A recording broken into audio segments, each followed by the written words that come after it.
Hello and welcome to Star education.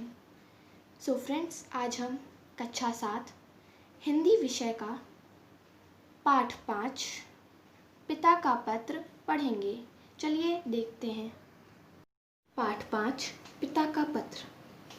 पाठ बोध। राष्ट्रपिता महात्मा गांधी ने अपने जेल प्रवास में के समय अनेक रचनाएं रची जिनका वर्तमान समय में बहुत महत्व है, क्योंकि उनके विचार आज भी प्रासंगिक हैं।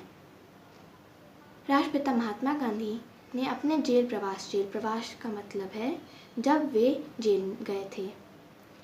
जब वे जेल गए थे तब उन्हें अनेक रचनाएं रची थीं।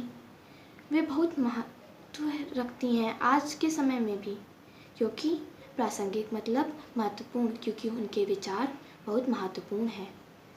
यहाँ उनके द्वारा लिखे गए उस पत्र को उद्धृत किया जा रहा है। उद्धृत मतलब उल्लेख किया जा रहा है। उनके द्वारा उस पत्र का उल्लेख किया जा रहा है जो उन्होंने अपने ज्येष्ठ पुत्र को लिखा था, जिन्होंने अपने ज्येष्ठ मतलब बड़े पुत्र को लिखा था।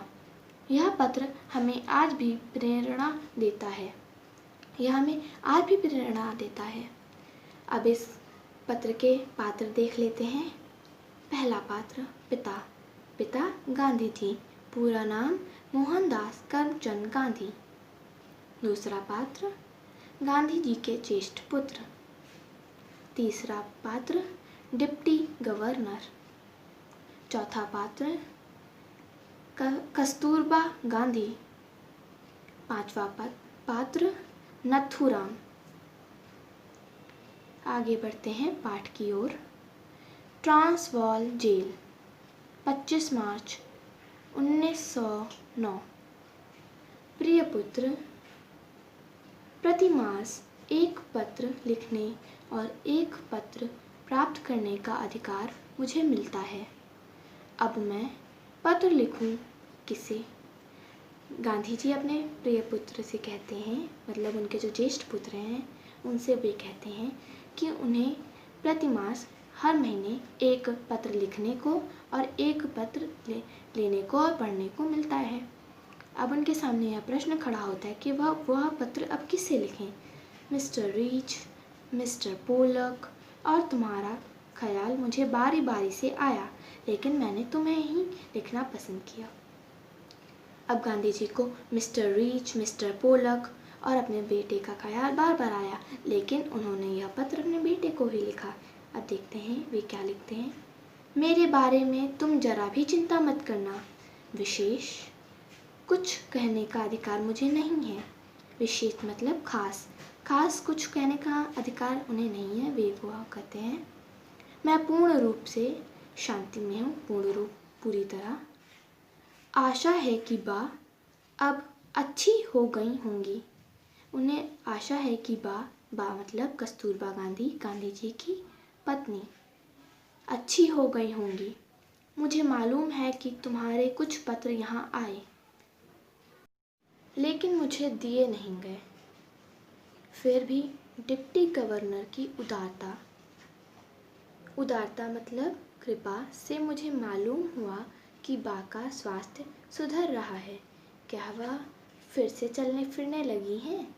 यह प्रश्न गांधी जी अपने पुत्र से पूछते हैं।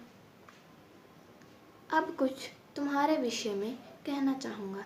तुम्हारे का आशय यहाँ पे मतलब अपने पुत्र के बारे में कुछ वे कहना चाहते हैं। देखिए, तुम कैसे हो?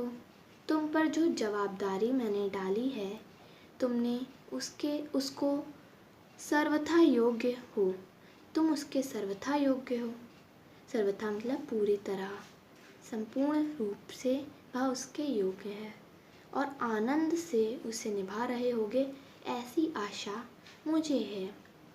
यह गांधी जी अपने पुत्र से कहते हैं।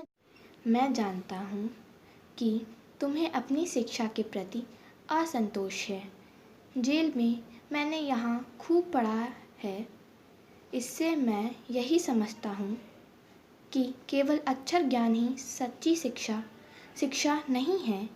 सच्ची शिक्षा तो चरित्र निर्माण और कर्तव्य का बोध है।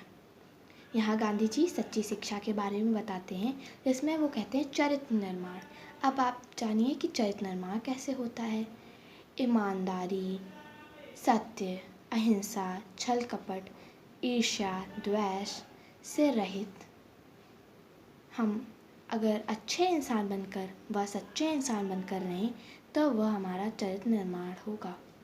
और कर्तव्य का बोध, कर्तव्य मतलब कर्तव्य, कार्य, बोध, ज्ञान, कर्तव्य का बोध। यदि यह दृष्टिकोण सही और मेरे विचार से तो यह बिल्कुल ठीक है, तो दृष्टिकोण सोचने का तरीका। तुम सच्ची शिक्षा प्राप्त कर रहे हो, इससे अच्छा और क्या हो सकता है। रामदास और देवदास को तुम संभाल रहे हो। यदि यह काम तुम अच्छी तरह और आनंद से करते हो तो तुम्हारी आधी शिक्षा तो इसके द्वारा ही पूरी हो जाती है। यह गांधी जी ने अपने पुत्र से कहा कि तुम तो सच्ची शिक्षा ही प्राप्त कर रहे हो, रामदास और देवदास का ध्यान भी रख रहे हो। अगर यही काम तुम अच्छे से करोगे, पूरी निष्ठा के साथ करोगे, तो यह तुम्हारी सच्ची शिक्षा होगी। उपनिषदों की समालोचना में नथुराम जी ने लिखा है, समालोचना का अर्थ है गुण दोष दोनों की विवेचना। आलोचना मतलब दोष देना, वैसे समालोचना मतलब गुण दोष दोनों। तो नथुराम जी ने कहा है, उसमें एक वाक्य का मुझ पर गहरा प्रभाव पड़ा है। उन्होंने कहा है कि प्रथम अर्थात ब्रह्मचर्य आश्रम संन्यास आश्रम के समान होता है। अब देखते हैं आश्रम क्या है। अपनी भारतीय संस्कृति में 4 आश्रम को मान्यता दी गई है। पहला है ब्रह्मचर्य आश्रम। ब्रह्मचर्य आश्रम में 25 वर्ष तक हम अध्ययन करते हैं। दूसरा गृहस्थ आश्रम, 25 से 50 वर्ष तक हम घर बसाते हैं और सामाजिक कार्य करते हैं, शादी करते हैं और समाज में घुल मिल जाते हैं। फिर वानप्रस्थाश्रम 50 से 75 तक, इसमें हम सन्यासी होने का अभ्यास करते हैं। चौथा और अंतिम आश्रम है संन्यास आश्रम।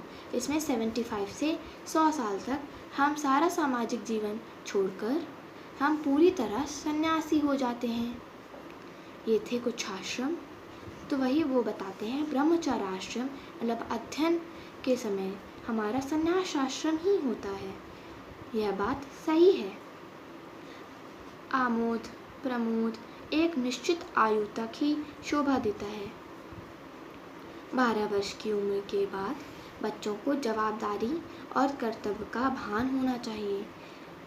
ये कहते हैं कि 12 वर्ष के बाद हर बच्चे को अपनी ड्यूटीज़ का ध्यान होना चाहिए, उनकी रिस्पॉन्सिबिलिटीज़ का ध्यान होना चाहिए। उन्हें अपने आचार विचार में सत्य और अहिंसा के प्रयोग की चेष्टा करनी चाहिए। उन्हें अपने आचार विचार, अपने विचार, अपने बोलने का, अपने बिहेवियर में सत्य और निष्ठा, चेष्टा, सत्य और अहिंसा का प्रयोग करना चाहिए। मतलब हम जो भी बोले सत्य बोलें, झगड़ा ना करें, हमें अपना बिहेवियर बहुत अच्छा कर लेना चाहिए, करनी चाहिए। और वे इसे भार समझकर ना करें, बल्कि एक आनंद का अनुभव करते हुए करें। और इसे भार समझकर नहीं कि हमें अरे ये आ गया, अब हमको इनके सामने ऐसे रहना है। इसे भार समझकर नहीं, आनंद के रूप में करें, इससे आपकी इमेज अच्छी होती है। ये देखिए गांधी जी की तस्वीर। ये है कस्तूरबा गांधी जो बा के नाम से प्रसिद्ध हैं, और यह है गांधी जी द्वारा लिखित पत्र। Remaining lesson we will see in next video. Till then bye bye.